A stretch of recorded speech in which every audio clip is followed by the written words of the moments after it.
Hi, I'm Megan Skidmore, and this is the Beyond the Shadow of Doubt. I'm a woman, daughter, sister, spouse, mother, life coach, and person of faith on a mission to normalize asking questions and allowing doubts, not only in a faith journey, but in all aspects of life. Join me in bringing this traditionally taboo topic out of the shadows of shame and into the light. I'm a firm believer that we normalize through more talking and engaging in discussion. More talking peels back, exposes, and erases the layers of shame associated with questions and doubts. When we're more authentic about our journey, we are more powerful because shame has no power in the face of authenticity. Beyond the Shadow of Doubt is a proud member of the Dialogue Podcast Network, which is a part of the Dialogue Journal found at dialoguejournal.com/podcast network. Founder Eugene England was a Mormon writer, teacher, and scholar who wrote, "My faith encourages my curiosity and awe. It thrusts me out into relationship with all creation and encourages me to enter into dialogue.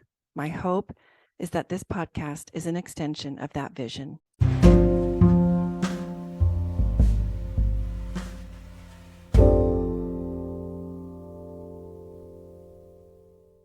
Today's episode welcomes guest Liz Thomas. Liz hails from northern Utah, where she received her bachelor's in cultural anthropology from Utah State University. She changed her major to anthropology after joining a research lab with a roommate, and she has never looked back. Liz loves both the academic and applied sides of anthropology. Her work examines the intersection of migration, religion, and health. Most recently, she coordinated the Children's Cultural Program at the Cache Refugee and Immigrant Connection and worked on research examining the use of robots to help immigrant children in elementary school.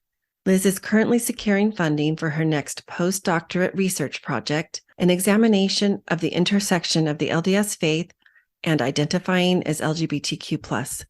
Welcome to episode 40.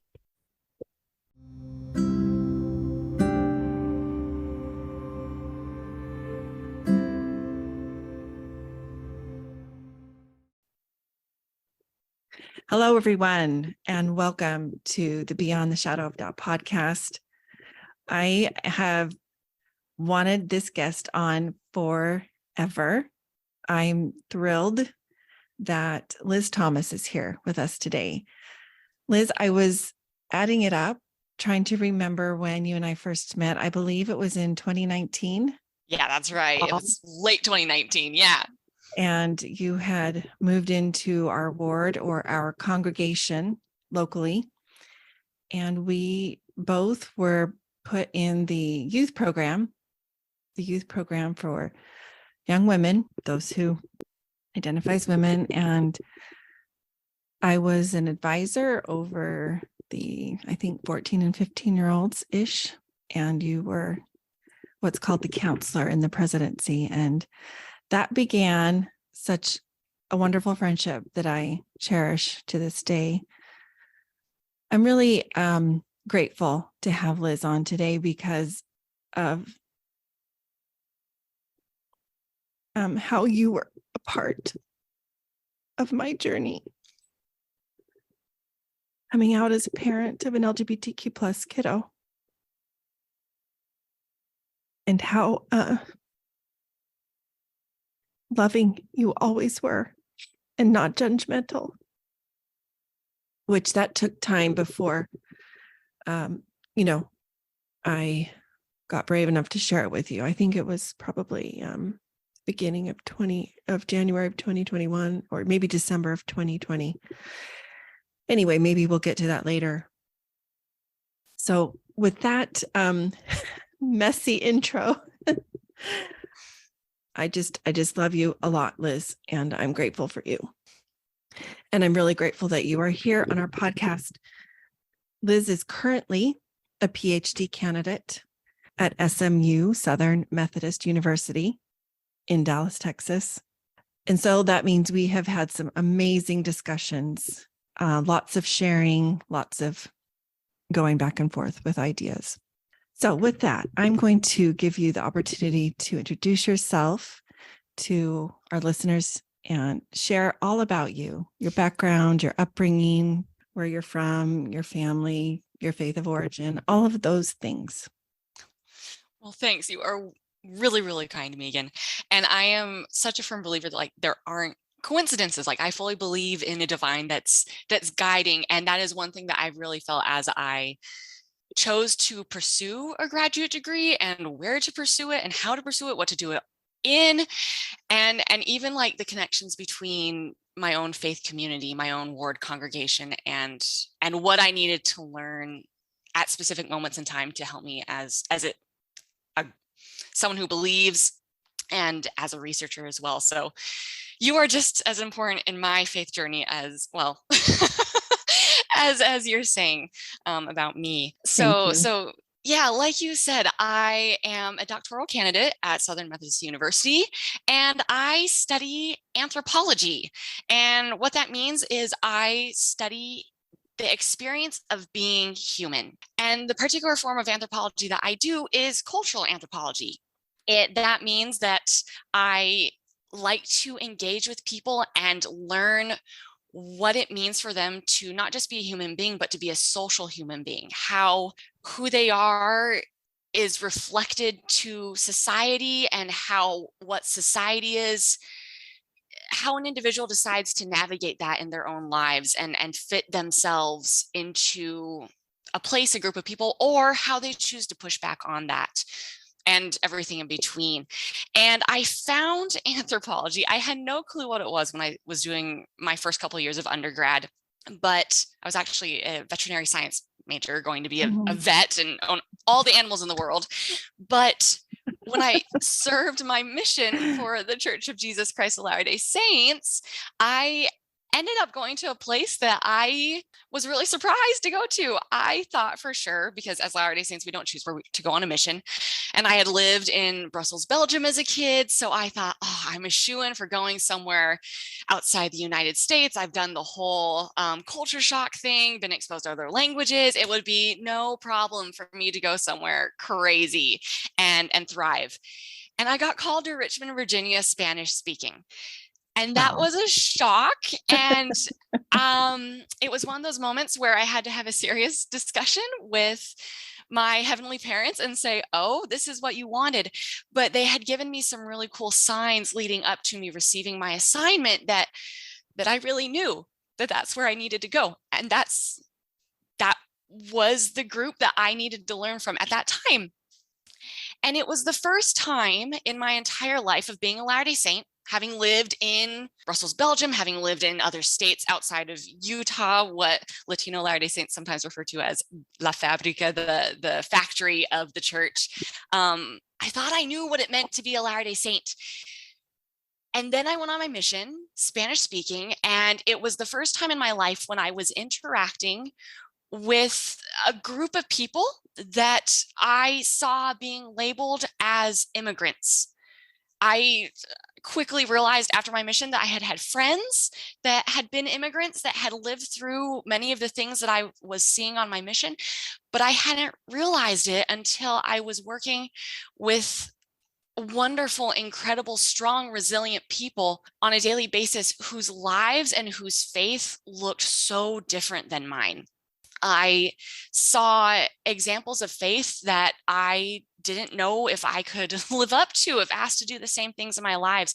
I saw what it meant to commit to your family and to really sacrifice for a community, for your faith.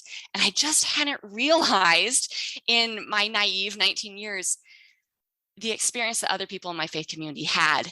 And so when I got home from my mission, I had some experiences where I was lovingly but strongly told by my heavenly parents that being a veterinarian was not the path that was going to make me into the person that they knew would bless me the most in this life. And they introduced me to some friends and to some professors that showed me anthropology, this engagement with human beings. And it was exactly what my mind had been kind of dwelling on since the beginning of my mission, that human beings are really cool.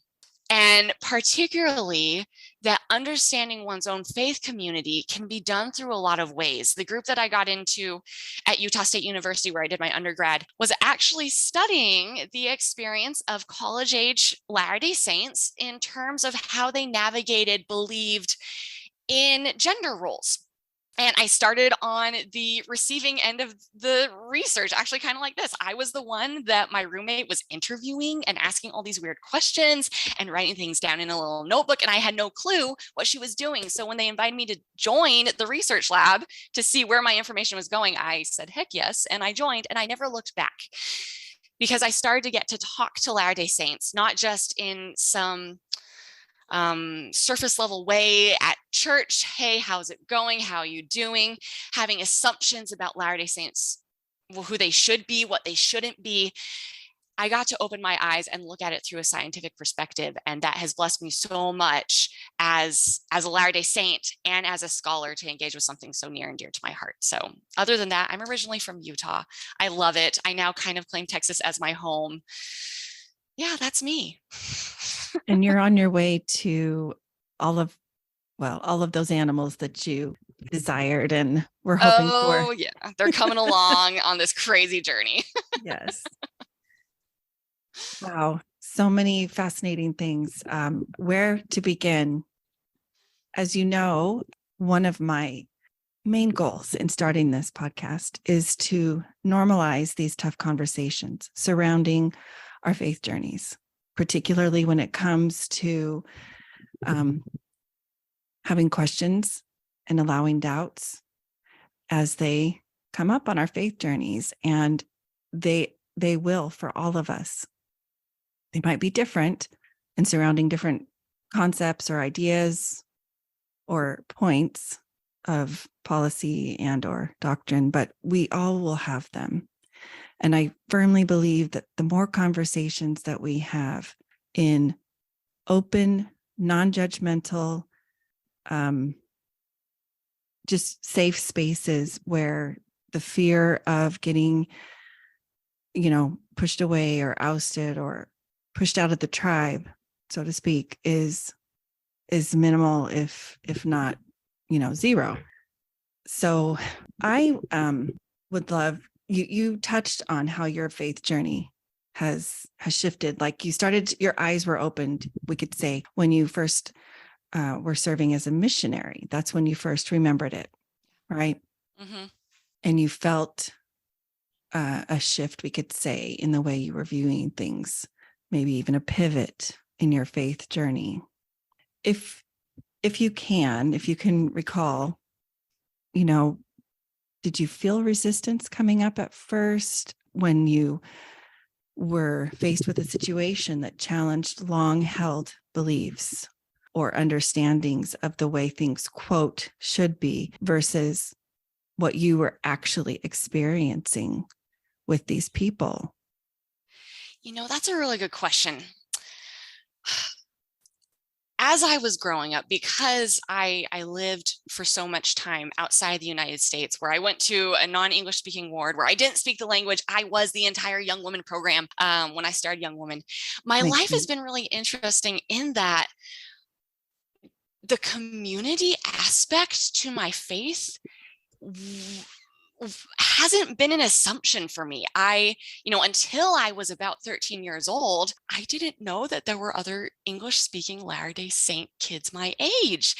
And I was being raised by particularly a mother that had had her own challenges in life in trying to fit into the faith community. And so as I was growing up, she made it very clear that my relationship with the divine, my understanding of the divine, was not to be mediated by a group of people. It was to be between me and the divine. And I watched her do that beautifully.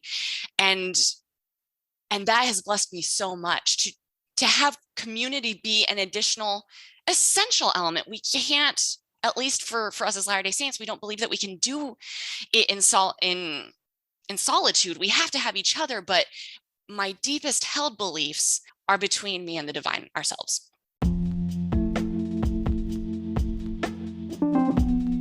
Don't forget to enter my podcast giveaway, where the first prize is a $100 gift card. To do so, simply leave a review and a 5-star rating on Apple Podcasts. Upload a screenshot to my Google Doc. All the details and the link to enter, including the Google Doc, is in the show notes or in the bio of my Instagram profile.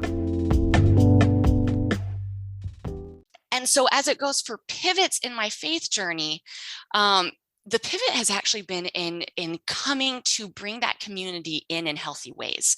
And so when I was on my mission, I wouldn't say that there was a pivot that faced resistance in watching particularly immigrant members, but I'm just Latter-day Saints in Virginia living amazing lives and doing amazing things. I would say the resistance I saw and have experienced has actually been the resistance that I've seen other people go through. And then trying to understand how I can contribute to the community aspect of lowering that resistance. So one experience that did really pivot my faith journey was after I'd started down this road of doing anthropology, and I came to work on the same team that was looking at gender roles among young Latter-day Saints and what they meant. And I was doing interviews and I was doing surveys. And I sat down with someone that I had known a little bit beforehand, and they were doing this as a favor to me.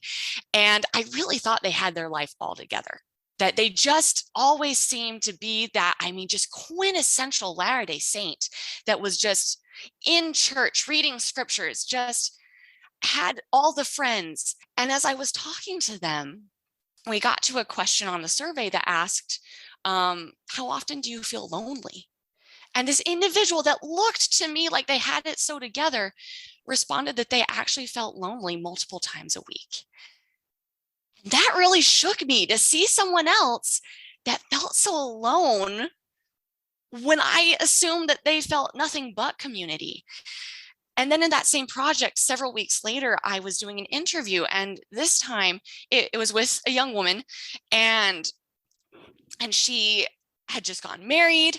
And so we were talking about like what kind of came next for her in life, because kind of the assumption that we have as Latter-day Saints, and that was proven in research, is that there's kind of this path that we go from graduating high school, looking for a spouse, getting married in the temple, having children, and getting as much education as you can along the way. And as she was talking, she said, oh yeah, I'd really like to go on and pursue my master's degree, but my parents, especially my dad, really want me to have kids. And I really want to do both. I really want to do both of those things. And she made a comment that she knew that comment was odd, that she knew that she was rare in that. And that struck me because literally every other young woman that I'd been talking to in the weeks prior had said much the same thing. And yet here she sat feeling alone. And so that has really been what's made me want to pivot and to figure out like what in my thinking isolates me from my community, but where can I see others being isolated? And what's my responsibility as someone who has my good days and my bad days, but on my good days, I really do feel like I have a responsibility to lift and to help others. Even if I can't change the circumstances themselves, I can make a comment in Sunday school. I can raise my hand. I can sit by them. I can do very real things to minimize that. I think that's been my biggest pivot that I'm still very much working on. That is so, that's so amazing. And I definitely have been a benefactor of that approach to your role within your faith community, because I never felt judged by you ever. I actually felt the exact opposite, which was a lot of love and a lot of just listening, an open heart, open mind type of approach. And I think that is available to all of us in our faith communities. I'm on this quest to try to bring more of that. And I really believe that it starts with the one, similarly to what you experienced in those interviews with the youth, the young women responding and thinking that her response was so rare and unique to her, when in reality, you had an inside view because you're the interviewer of the survey and you knew the responses of the others, but yet, of course, could not divulge that without breaching confidence to the participants of the survey.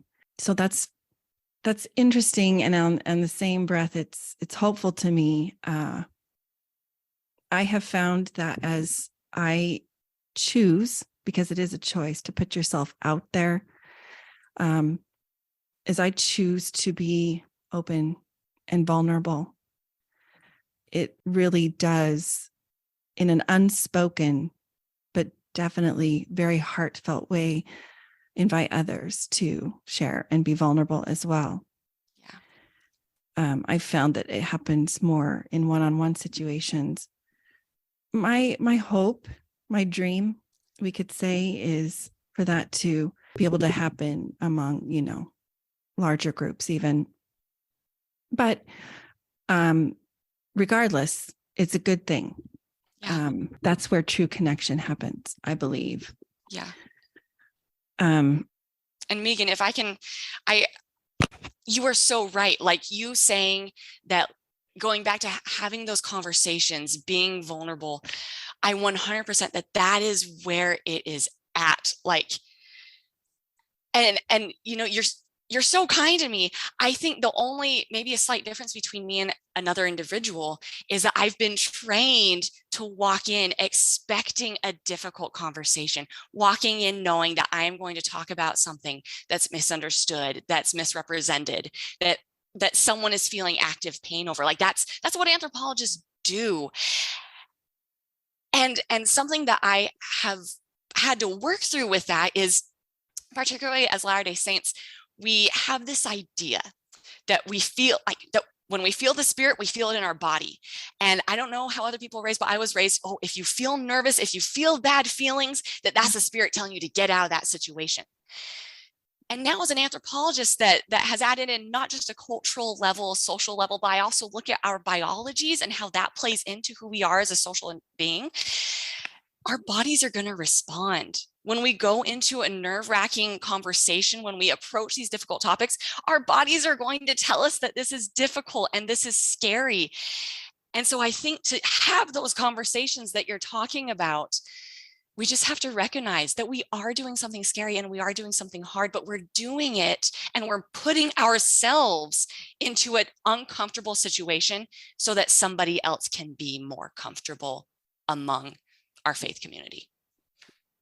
Yeah. So many interesting things that caught my attention that you said. The main difference in your words between you and perhaps another member you said was your training. You've been trained as an anthropologist to look for these ways that we are different and specifically experiencing life differently, to the point that, as you said, you can see individuals in active pain. Wow, that really struck me the way you put it, because it is true. Yeah. Everybody is experiencing something difficult. That's just part of life. And how wonderful would it be if we don't just assume that we understand what that means for them, but rather went into each individual's personal space, if they invite us in, with an open mind and an open heart about what that experience is like for them. Yeah. You're talking about active pain, and this is something that I have been trying to sort out in my mind for a while. And that is this idea of social constructs. Sometimes I think individuals experience pain as a result of a social construct that for some reason has been passed down over the generations, and folks see it more as an absolute, or as something that is not changeable, or it's just the way it is. Yeah.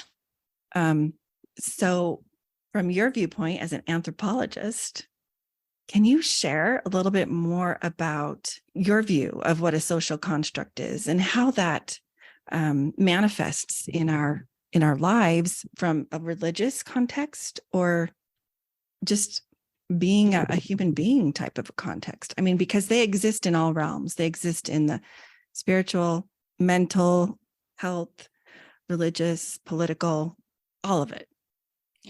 Yeah, definitely. I mean, this is the bread and butter of anthropology, right? And we differ a little bit from sociologists in that sociologists tend to look a little bit closer to home. They might focus more explicitly on, if they're an American sociologist, they might be focused specifically on the United States. For an anthropologist, our goal tends to be to go as far from home as possible and to hold up this mirror to say, what does apparently some completely different experience teach me about my own experience? And so when I think about social constructs, I kind of imagine this castle that we build ourselves, that whatever it might be, our understanding of what it means to be a good Latter-day Saint, our understanding of gender, of sexuality, of patriotism, it can be anything.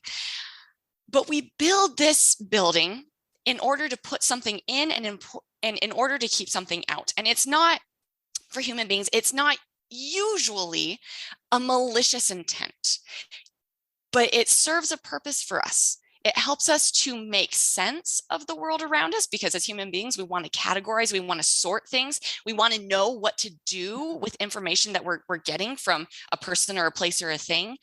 And that keeps us safe. It helps us to feel secure in where we are. But what you can see is, if you look at your own castle that you have built around whatever topic or issue, that if you look somewhere very different, you don't have to accept it as your worldview. You don't have to step in saying, I am ready to throw away my castle and go live in someone else's home. You don't have to do that at all. But when you go and you look at someone else's, perhaps they don't call it a castle, perhaps they don't call it anything like you would recognize, and perhaps it doesn't even look like your castle, but you're going to see that they too have built some kind of structure that they keep safe within. And looking at the differences between those two structures can really be enlightening. A lot of the time, what we'll see is we are far more common as human beings than we ever would have realized before. But it also teaches us that there are other ways to live life, that there are other ways that people live happy, successful, resilient lives. And I love that.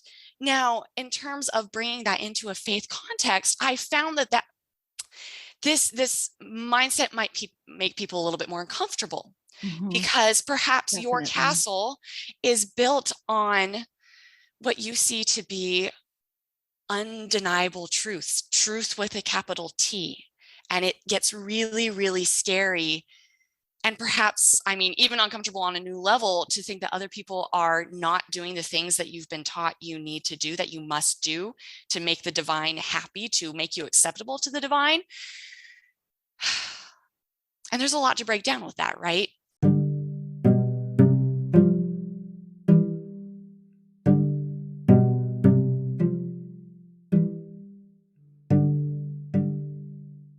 Come join me in Hopeful Spaces, a Dallas Hope Charities component of Hopeful Discussions, which is sponsored by Mercedes-Benz Financial Services USA. Hopeful Spaces is a monthly parent, caregiver, and ally support group facilitated by Megan Skidmore Coaching. To join is free. Simply send an email to chc@dallashopecharities.org.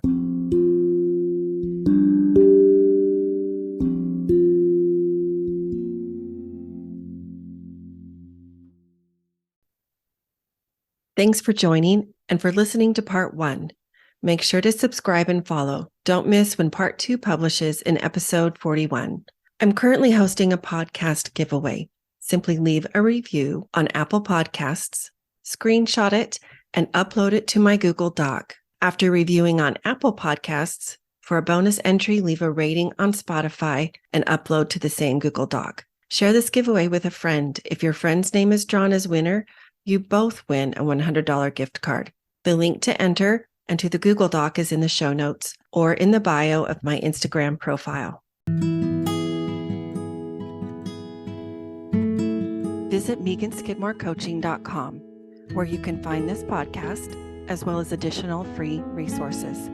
Check the podcast show notes on any platform for links to sources cited.